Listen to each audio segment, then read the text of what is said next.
నమస్తే ఫ్రెండ్స్, ఇవాళ నేను వావ్ మోమో నుంచి చికెన్ ఆర్డర్ ఇచ్చాను. Popcorn chicken, chicken wings and fried chicken order ఇచ్చాను. సో నాకు ఆఫర్లో వచ్చింది ఇది.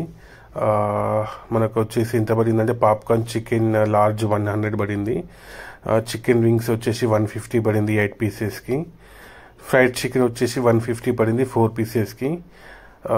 వర్త్ అని చెప్పొచ్చు, ఎందుకంటే కేఎఫ్సీలో కానీ వేరే దగ్గర చూసుకుని చాలా కాస్ట్ ఎక్కువ ఉంది.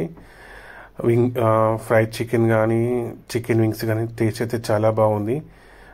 కేఎఫ్సీకి మీట్ అవుతుందా అంటే మీట్ అవుతుంది, నిజంగా చాలా బాగుంది. టేస్ట్ అయితే చాలా బాగుంది. పాప్కార్న్ కూడా చాలా చాలా బాగుంది. ఒక వింగ్స్ అయితే టేస్ట్ చేసి చూశాను, చాలా బాగా వచ్చింది, చాలా బాగా ఇచ్చాడు. అండ్ క్రంచీగా లోపల సాఫ్ట్గా జ్యూసీగా వస్తుంది. పాప్కార్న్ కూడా చాలా మంచిగా ఇచ్చిండు. ఆఫర్లో ఉన్నప్పుడు మంచి వావ్ మోమో ట్రై చేయొచ్చు. ఆఫర్ చూసుకొని ట్రై చేయొచ్చు. నాకు ఓవరాల్గా 400 రూపీస్ ఏమో పడింది మూడింటికి కలిపి. సాస్తో ఇది ఇంకా చాలా బాగుంది. కొంచెం సపోర్ట్ చేసి సబ్స్క్రైబ్ చేసి